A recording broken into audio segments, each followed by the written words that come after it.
alam mo sa sarili mo, kapatid, na hindi talaga tunay na tao si Kristo. Ito ay gawa-gawa lamang ni Felix Manalo na dating Seventh-day Adventist.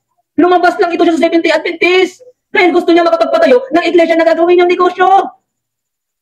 Woo! Ang mahirap kasi sinusunod niyo yung tao, hindi niyo sinusunod ang Diyos. Si Felix Manalo na nagpapangaral na tao si Kristo, napakalupit. Napakalupit ni Felix Manalo, Iksoon. Doon, napakalupit. Ito ang sabi ni Kristo doon sa mga nagtuturo ng mga maling aral.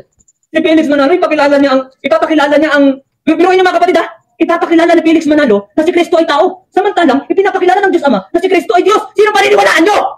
Si Kristo o ang Diyos Ama o si Felix Manalo? Pinapakilala ng Diyos Ama na si Kristo ay Diyos? Si Felix Manalo, pinapakilala niya na si Kristo ay tao? Sino ang paniniwalaan ninyo, Ison? Ito ang sabi ng Panginoon. Ito ang sabi ni Kristo sa hindi sa nagtuturo ng mga maling aral. Tatapwat, walang kabuluhan ang pagsamba nila sa akin na nagtuturo ng kanilang pinakaaral ng mga utos ng tao. Sino paniniwalaan ninyo? Tao o Diyos? Pinakilala ng Diyos Ama na itong Kristo Diyos? Pinakilala ni Felix Manalo na itong Kristo, tao. Sino paniniwalaan ninyo ngayon? Kaya walang kabuluhan ang pagpasok niyo sa iglesia ni Kristo kung hindi niyo paniwalaan na itong si Kristo ay Diyos. Iksoon, pagtatawanan ka ng manonood at mga iglesia ni Kristo na kamiyembro nimo. At pagtatawanan ka, pati ang mga ministro.